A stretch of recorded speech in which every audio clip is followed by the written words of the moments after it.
Assalamualaikum, sahabat Langkah Kisah. Sebelum kita mulai, mari kita bersama-sama mengucapkan sholawat kepada baginda Rasulullah.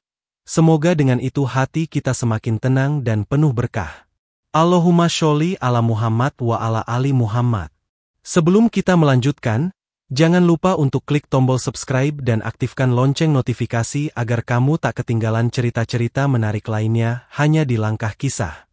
Sore itu langit Jogja mendung tipis, namun semangat para alumni jurusan kehutanan tahun 1980-an tampak tak surut. Aula Hotel Bintang 4 itu ramai oleh pelukan, tawa, dan nostalgia. Puluhan pria dan wanita parubaya mengenakan pin nama dengan angka 80 di tengahnya.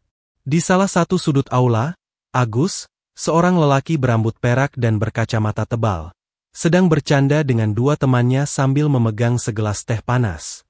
Namun suasana berubah seketika. Pintu aula terbuka lebar.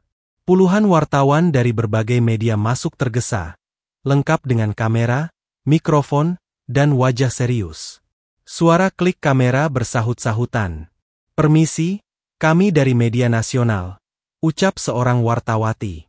"Kami ingin bertanya, apakah benar Pak Mulyono adalah alumni jurusan kehutanan angkatan ini?" Aula mendadak hening. Semua mata menoleh ke arah Agus. Dia terdiam, sedikit kaget. Jantungnya berdetak lebih cepat dari biasanya. "Kenapa Mulyono?" gumamnya dalam hati. Mulyono, sahabat lamanya, dulu dikenal sebagai mahasiswa cerdas. Kini, namanya kembali ramai dibicarakan. Bukan karena prestasi, tapi karena tuduhan besar, ijazah palsu. Wartawan kembali bertanya, "Kami mendapat salinan ijazah Pak Mulyono. Tapi banyak ahli menyebut dokumen itu janggal. Apakah Bapak bisa memastikan bahwa beliau memang kuliah di sini?" Agus menarik napas panjang. Ia merasa seperti diseret kembali ke masa lalu. Saat kuliah di kampus yang penuh pohon-pohon jati dan kuliah lapangan yang melelahkan. "Iya," jawabnya pelan. "Saya satu angkatan dengan Mulyono. Kami sama-sama masuk tahun 1980. Wartawan langsung mengerubunginya. "Kalau begitu Anda bisa memastikan bahwa Mulyono benar-benar kuliah di kampus ini?" Agus ragu sejenak. Dalam pikirannya, banyak kenangan bersama Mulyono bermunculan. Tapi, ada satu yang mengganjal. Kenapa ia tidak pernah melihat Mulyono saat acara wisuda tahun 1985? Salah satu teman Agus menimpali, "Waktu itu kita masih sibuk tugas akhir. Tapi setahuku, Mulyono memang bilang akan wisuda lebih cepat." Agus mengangguk, mencoba meyakinkan diri. "Iya, dia memang kuliah bareng saya. Jadi, kalau ijazah saya asli, ya pasti ijazah dia juga asli." Wartawan mencatat. Kamera tetap menyala. Namun di sisi lain ruangan, seorang wanita tua, mantan staf akademik yang ikut reuni, tampak mengernyitkan dahi. Ia menggenggam sebuah map coklat lusuh. Di dalamnya, tersimpan salinan arsip tahun 1985 yang kelak akan membuat semua orang terdiam.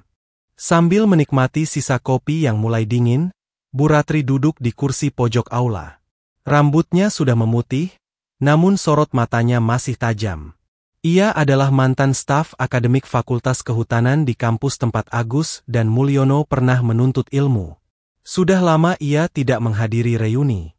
Tapi ada sesuatu yang mendorongnya datang kali ini, sebuah kegelisahan yang ia simpan sejak dulu.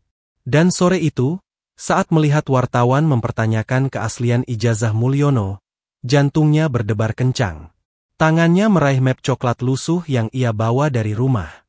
Di dalamnya tersimpan beberapa lembar dokumen asli. Bukan fotokopi, bukan salinan digital. Tapi arsip manual dari lemari tua yang pernah ia rawat puluhan tahun lalu. Ia membolak-balik lembaran kertas itu. Daftar nama wisudawan tahun 1985. Mulyono tidak ada di sana. Ia masih ingat betul. Karena waktu itu hanya ada 23 mahasiswa jurusan kehutanan yang lulus di semester itu. Ia sendiri yang mengetik nama-nama mereka di mesin tik kampus. Bu Ratri menarik napas dalam-dalam. Ia berjalan pelan ke arah panggung kecil tempat wartawan masih mewawancarai beberapa alumni. Ia tidak ingin bicara di depan kamera. Tapi ia mendekati salah satu jurnalis muda dan berkata pelan, "Nak, saya punya data asli. Mulyono tidak pernah terdaftar dalam daftar wisudawan tahun itu." Wartawan itu terbelalak. Ia menerima map coklat itu dengan hati-hati, membukanya perlahan. Dokumen di dalamnya tampak tua, berwarna kekuningan, tapi jelas terbaca. Sementara itu, Agus masih dikerumuni wartawan. "Saya tidak tahu harus bilang apa lagi. Kami kuliah bareng. Kami bahkan ambil mata kuliah ekologi hutan tropis bersama-sama. Kalau bukan mahasiswa, tidak mungkin ikut kelas itu." Namun satu wartawan bertanya, "Pak Agus, Anda bilang Mulyono wisuda tahun 1985. Apakah Anda ingat hari wisudanya?" Agus terdiam. "Itu, saya sendiri belum lulus waktu itu. Saya baru wisuda tahun 1986 karena sempat cuti. Tapi saya dengar dari dia langsung bahwa dia sudah selesai lebih dulu." "Apakah ada foto wisuda Mulyono?" tanya wartawan lain. Agus kembali terdiam. Di sudut aula, Bu Ratri masih duduk diam. Ia memejamkan mata sejenak, lalu berbisik pelan dalam hati. "Kebenaran kadang butuh waktu. Tapi kalau waktunya tiba, siapapun tidak bisa lagi menutupinya." Beberapa hari setelah reuni, media-media nasional mulai memuat berita dengan judul besar. "Mantan pejabat Mulyono dituding tak pernah diwisuda. Bukti arsip kampus muncul ke permukaan." Foto lembaran daftar wisuda yang diberikan Bu Ratri tersebar luas. Publik geger. Media sosial ramai. Tagar ijazah Mulyono mulai menjadi trending topik. Namun yang paling menarik perhatian bukan sekadar daftar itu, melainkan salinan ijazah asli milik alumni tahun 1985 yang dibandingkan dengan milik Mulyono, dan tampak memiliki perbedaan yang tak bisa diabaikan. Gedung rektorat kampus tua itu pagi itu tampak lebih sibuk dari biasanya. Wartawan berdatangan, mahasiswa lalu lalang, dan para petugas keamanan mondar-mandir menjaga pintu masuk. Semua gara-gara satu nama, Mulyono. Di meja kerja salah satu staf akademik, berjejer 2 lembar ijazah. Satu milik Agus, alumni resmi tahun 1985, dengan cap timbul yang sudah mulai pudar. Satunya lagi milik Mulyono, yang baru-baru ini difoto dan dibagikan timnya ke publik sebagai bukti bahwa ia memang lulusan Fakultas Kehutanan. Sekilas, kedua ijazah tampak mirip. Tapi ketika diperhatikan lebih saksama, mulai tampak perbedaan mencolok. Yang pertama, cap fakultas di ijazah Mulyono terlihat lebih cerah. Tinta stempelnya belum terlalu pudar, berbeda dengan milik Agus yang sudah mulai menua dan retak-retak. Yang kedua, tanda tangan dekan fakultas berbeda gaya. Di ijazah Mulyono, tanda tangan dekan memakai gaya tulisan yang baru dikenal mulai awal 90-an. Sedangkan di ijazah Agus masih menggunakan gaya tulisan formal era mesin tik. Yang paling mencurigakan, nomor seri di pojok kanan bawah ijazah Mulyono identik dengan nomor ijazah milik alumni lain tahun 1988. Dosen senior yang ditugaskan kampus untuk mengevaluasi dokumen itu, Pak Darminto, mengernyitkan dahi. Secara administratif, ini tidak lazim. Tidak mungkin satu nomor seri digunakan 2 kali. Itu pelanggaran sistem. Kalau ini benar, maka ada pemalsuan atau rekayasa dokumen. Media langsung menyerbu berita itu. Sebuah headline dari portal berita terbesar muncul. Analisis dokumen kampus ungkap kejanggalan ijazah Mulyono. Nomor seri diduga tumpang tindih. Di tengah kehebohan itu, Mulyono belum juga memberikan tanggapan resmi. Ia hanya sekali muncul di publik lewat video berdurasi 1 menit, berkata dengan suara tenang, "Saya memahami ada kegaduhan. Tapi saya ingin menegaskan, saya memang lulusan kampus tersebut, tahun 1985. Saya tidak akan memperpanjang polemik. Silakan verifikasi sesuai prosedur hukum, bukan opini publik." Sikap Mulyono itu membuat sebagian orang semakin yakin. Tapi sebagian lainnya justru curiga. Mengapa tidak menunjukkan ijazah aslinya secara langsung? Mengapa hanya salinan foto? Di sebuah podcast investigasi, jurnalis muda yang pertama kali mewawancarai Bu Ratri berkata, "Kalau Mulyono memang punya ijazah asli, kenapa bukti-bukti lain justru menunjukkan sebaliknya?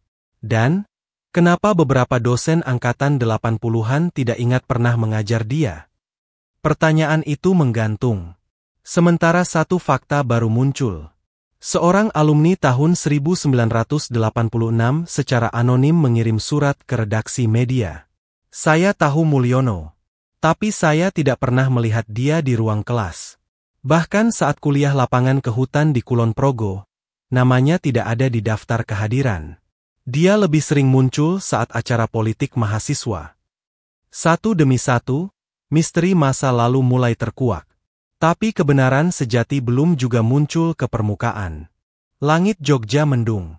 Di sebuah rumah sederhana di daerah Karangmalang, seorang pria tua tengah menyusun berkas-berkas lama di gudang belakang rumahnya. Namanya Pak Marwan, dosen kehutanan yang sudah pensiun sejak 2 dekade lalu. Ia dikenal sebagai dosen yang tegas dan pendiam, tapi hafal betul mahasiswa-mahasiswa yang pernah diajarnya. Ketika seorang reporter muda datang menemuinya dan menunjukkan foto Mulyono, Pak Marwan hanya menggeleng pelan. "Nama ini tidak terlalu saya ingat. Kalau memang dia lulus tahun 1985, pasti sempat ikut kelas saya, pengelolaan ekosistem hutan. Tapi saya tidak pernah menemukan wajah ini di kelas saya." Wartawan itu kaget. "Pak, dia tokoh besar. Mantan pejabat tinggi. Masa bisa tidak ingat?" Pak Marwan menatap tajam. "Saya tidak ingin menyudutkan siapa-siapa. Tapi saya tahu siapa saja yang benar-benar hadir di kelas. Apalagi di angkatan 80-an, jumlah mahasiswa tidak banyak. Semua saya kenal satu persatu." Pernyataan itu memperkuat dugaan publik, bahwa Mulyono mungkin memang tidak pernah benar-benar menyelesaikan kuliah. Sementara itu, investigasi terus berkembang. Seorang ahli forensik dokumen dari luar negeri, yang kebetulan menjadi konsultan untuk proyek penelitian di Indonesia, ikut diminta menganalisis hasil scan ijazah Mulyono. Hasil awalnya mengejutkan. Ia menyatakan bahwa kertas ijazah itu tidak menunjukkan ciri khas material yang digunakan pada era 1980-an. Tinta tanda tangan dan capnya pun dinilai tidak sesuai dengan teknologi cetak saat itu. Laporan ini belum dipublikasikan secara resmi, tapi bocor ke beberapa kalangan jurnalis investigatif. Agus, sahabat Mulyono, yang sejak awal membela mati-matian, mulai merasa tertekan. Ia duduk termenung di beranda rumahnya, menatap koran dengan headline besar. "Ijazah Mulyono terancam dicabut jika terbukti palsu." Dalam hati, Agus mulai bertanya-tanya. Benarkah selama ini ia dibohongi oleh teman yang ia percaya? Ia membuka album foto lama, mencari-cari gambar saat wisuda tahun 1985. Beberapa foto memang menunjukkan suasana wisuda, toga, dan panggung rektorat. Tapi tak satu pun ada wajah Mulyono di sana. Agus menutup album itu pelan. Ia meremas rambutnya sendiri. Ya Allah, jangan-jangan, semua ini benar. Hari berganti. Kampus kini membentuk tim verifikasi internal. Rektor menyatakan bahwa mereka akan membuka kembali seluruh arsip manual dan digital, serta memverifikasi semua ijazah yang dikeluarkan antara tahun 1983 sampai 1987. Publik menunggu dengan gelisah. Sementara di media sosial, netizen semakin liar berspekulasi. Ada yang bilang Mulyono adalah anak titipan pejabat zaman dulu. Ada pula yang yakin dia hanya mencatut nama kampus untuk membangun citra. Namun yang pasti, sampai saat itu, tidak ada satupun bukti sahih bahwa Mulyono pernah benar-benar diwisuda secara resmi. Kebenaran makin dekat, tapi juga makin menakutkan. Pagi itu, publik bersiap menonton tayangan langsung dari salah satu stasiun televisi nasional. Di layar terpampang teks besar, klarifikasi resmi Mulyono soal dugaan ijazah palsu. Studio tampak formal. Di tengah ruangan, Duduklah Mulyono dengan wajah tenang dan penuh keyakinan. Rambutnya yang mulai memutih disisir rapi, setelan jasnya tampak berwibawa seperti biasa. Di depannya, terletak map berisi lembaran ijazah yang sejak awal menjadi sorotan. Pembawa acara memulai sesi tanya-jawab. Pak Mulyono, publik sedang resah. Banyak pertanyaan tentang keaslian ijazah Anda. Bisa Anda jelaskan langsung kepada rakyat Indonesia? Mulyono mengangguk. Saya mengerti kegelisahan masyarakat. Tapi ijazah saya ini adalah dokumen resmi yang saya terima dari Universitas Kehutanan ternama di Jogja. Saya kuliah di sana, menyelesaikan tugas akhir, dan saya wisuda tahun 1985. Semua itu bukan cerita, tapi pengalaman hidup saya. Ia lalu membuka map, mengangkat selembar dokumen berwarna kuning gading, ijazah yang diklaim asli. Namun sorotan kamera memperlihatkan detail-detail yang justru memperkuat kecurigaan. Tanda tangan dekan tidak sesuai dengan yang tercatat dalam arsip resmi. Cap basahnya terlalu baru, tinta biru yang digunakan tampak berbeda dengan ijazah milik alumni seangkatannya. Kertasnya pun terlihat terlalu bersih untuk dokumen berusia 40 tahun. Jurnalis di studio bertanya lagi. Jika benar ini ijazah asli, mengapa nama Anda tidak tercatat dalam daftar wisuda tahun 1985? Mengapa beberapa dosen tidak mengingat pernah mengajar Anda? Mulyono tersenyum kecut. Ia menjawab hati-hati. Waktu itu banyak kekacauan administratif. Saya pernah hampir tertunda wisuda karena kesalahan entry data. Dan soal para dosen tidak mengingat saya. Mohon maaf, saya bukan mahasiswa yang suka tampil. Saya lebih banyak diam, fokus belajar.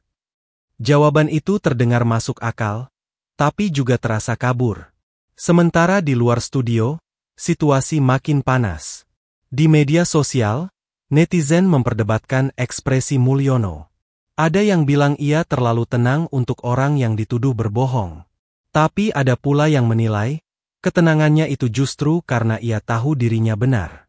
Namun yang paling mengejutkan adalah komentar resmi dari pihak universitas yang tayang 1 jam setelah klarifikasi itu berakhir. Melalui surat pernyataan resmi, pihak kampus menyatakan, hingga saat ini, kami belum menemukan bukti otentik yang menyatakan bahwa saudara Mulyono pernah diwisuda sebagai lulusan Fakultas Kehutanan pada tahun 1985. Kami masih melakukan verifikasi internal terhadap dokumen terkait. Kalimat itu menggantung. Tidak menuduh, tapi juga tidak membenarkan. Agus yang menonton siaran itu dari rumah, menutup televisi dengan gelisah. Ia tahu betul Mulyono bukan orang bodoh. Tapi semua bukti yang bermunculan seakan menampar wajahnya sendiri. Di dalam benaknya, ia terus bertanya-tanya. Kalau dia bukan lulusan resmi, kenapa bisa punya ijazah yang hampir sama? Dan, siapa yang memberinya dokumen itu? Pertanyaan itu tidak hanya membebani Agus, tapi juga seluruh masyarakat yang mulai sadar. Ada sesuatu yang jauh lebih besar daripada sekadar selembar ijazah. Suasana di Fakultas Kehutanan Jogja semakin tegang. Sejak surat pernyataan resmi kampus dirilis, para staf akademik dikejar-kejar media dan alumni. Ratusan pesan masuk setiap hari, menuntut kejelasan soal Mulyono. Tapi jawaban selalu sama, masih ditelusuri. Sementara itu, seorang dosen senior bernama Bu Retno memutuskan menyelami kembali arsip lama. Ia dikenal teliti dan penuh dedikasi, bahkan terhadap dokumen yang telah berdebu puluhan tahun. Malam-malamnya kini dihabiskan di ruang penyimpanan fakultas, dikelilingi lemari besi dan bundel kertas bertuliskan tahun-tahun usang.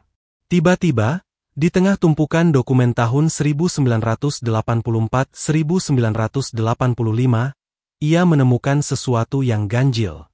Sebuah daftar absensi praktikum kehutanan di semester akhir. Mata kuliahnya, Ekologi Hutan Tropis. Ada nama-nama mahasiswa lengkap dengan tanda tangan harian. Dan di sana, tidak ada nama Mulyono. Retno mengernyit.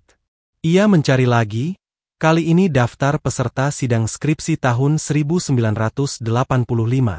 Ia mengurutkan berdasarkan bulan, dari Januari sampai Desember. Lagi-lagi, tak ada nama Mulyono. Namun ada yang lebih mengejutkan.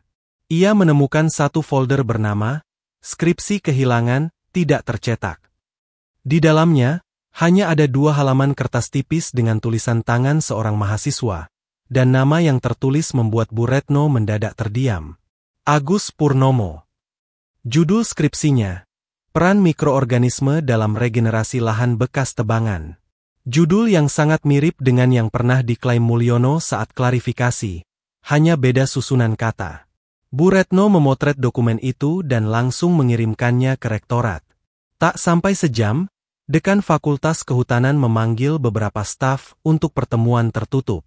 Sementara itu, Agus sedang dalam perjalanan menuju Jogja. Ia mendapat telepon dari alumni yang masih bekerja di kampus. Suaranya panik. "Gus, lo harus ke sini. Ada temuan skripsi lo yang hilang dulu waktu komputer lab kebanjiran. Tapi, kayaknya udah ada yang nyalin." Agus terpaku di bangku kereta. Ingatannya melayang ke masa 20 tahun silam. Ia memang pernah menulis skripsi dengan tema itu. Tapi karena bencana banjir di ruang komputer fakultas, dokumen digitalnya hilang. Ia harus mengulang naskahnya dari awal, dan ia selalu merasa janggal, seolah skripsi awalnya sempat dibaca seseorang. Sampai akhirnya sekarang, semua potongan itu mulai tersambung. Seseorang, entah siapa, pernah menyalin ide dan format skripsinya. Lalu, menggunakannya untuk membuat ijazah palsu? Keesokan harinya, pihak universitas mengundang Agus secara resmi untuk dimintai keterangan. Dalam pertemuan tertutup, ia menunjukkan beberapa draft skripsi lamanya yang masih ia simpan dalam file USB, lengkap dengan catatan dan coretan tangan dosennya. Pihak kampus terdiam. Tidak ada yang berani menyimpulkan apapun, tapi fakta-fakta itu terlalu kuat untuk diabaikan. Jika benar ini adalah naskah asli dari Agus, dan naskah milik Mulyono memiliki banyak kesamaan, maka, kita sedang berhadapan dengan pemalsuan yang serius, ujar dekan dengan suara pelan. Mereka tahu, langkah selanjutnya tak bisa dilakukan sendiri. Pihak kampus akhirnya memutuskan memanggil ahli forensik dokumen untuk melakukan pembuktian ilmiah terhadap 2 dokumen yang diklaim sebagai skripsi asli. Dan disinilah babak baru dimulai. Sebuah kebenaran yang sudah terlalu lama terkubur akan digali dengan bantuan ilmu pengetahuan. Karena kini, bukan hanya reputasi Mulyono yang dipertaruhkan, tapi integritas pendidikan tinggi negeri ini. Tim forensik dokumen akhirnya tiba dari Amerika. Mereka bukan sembarang ahli. Di antara mereka ada Dr. Susan Wellington, pakar analisis tinta dan kertas yang pernah membantu FBI dalam kasus pemalsuan ijazah tingkat internasional. Pemerintah Indonesia, lewat Kementerian Pendidikan, menganggap kasus ini darurat integritas akademik nasional, dan menugaskan audit menyeluruh terhadap dokumen Mulyono. Beberapa ruangan di Fakultas Kehutanan disterilkan. 2 dokumen diletakkan berdampingan di atas meja.